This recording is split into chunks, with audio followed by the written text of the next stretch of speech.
अरे भैया कालिया, आपने बताया नहीं कितने आदमी थे? वो दो और आप साहब फिर भी खाली लौटा है। क्या सोच के आते कि मैं बहुत खुश हूँ? You return just empty handed.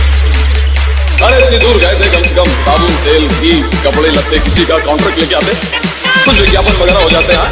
आपके सोचने पे मुझे बहुत अफसोस है। अरे भैया कालिया,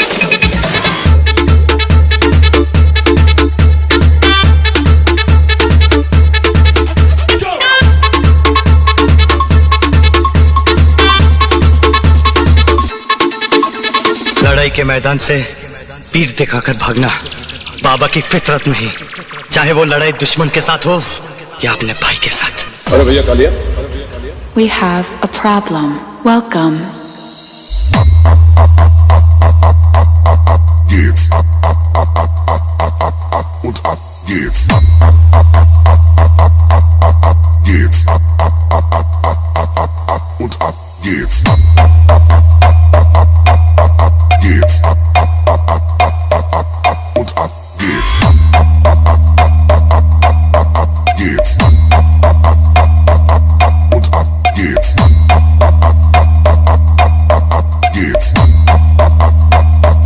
Und ab geht's. Geht's. Und ab geht's. Geht's.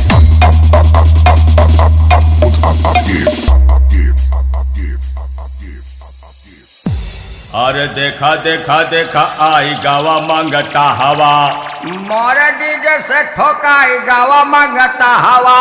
ई जाई घरे जाई का भौ लौट के न आई, रगड़ दे बाटे का बहुत पिराई। बेटा जा जा, नहीं तो उल्टा छुरा से तोहार बार बनी कतर दे। Make some noise!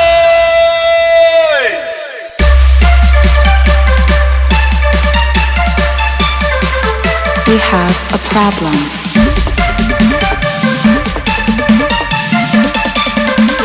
Welcome. ये मुन्ना, बेटा सिर्फ बेटा होता है, वो सिर्फ बाप के पीछे पीछे अंगुली पकड़ के चलता है। और तो का सारे हमहिन चलाई सिखाए और हमहिन से आयण बाजे।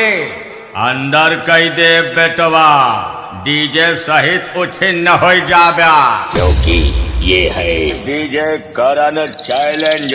सरायमीर वाले लोग हमें प्यार से करन डीजे कहते हैं। नया ब्रांड। जब बजाऊंगा तो साले तुझको हार्ट अटैक आ जाएगा, और जब मेरा बेस गिरेगा तो तेरे पैजामे का नारा हिलेगा।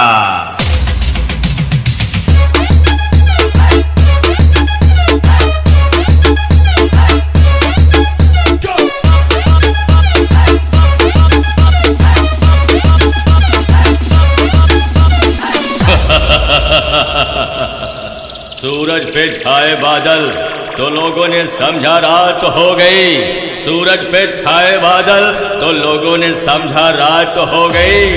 कोई उस दो कौड़ी के लौने से जाके बता दे कि आज उसके मोहल्ले में मेरे नाम की बरसात हो गई, बरसात हो गई।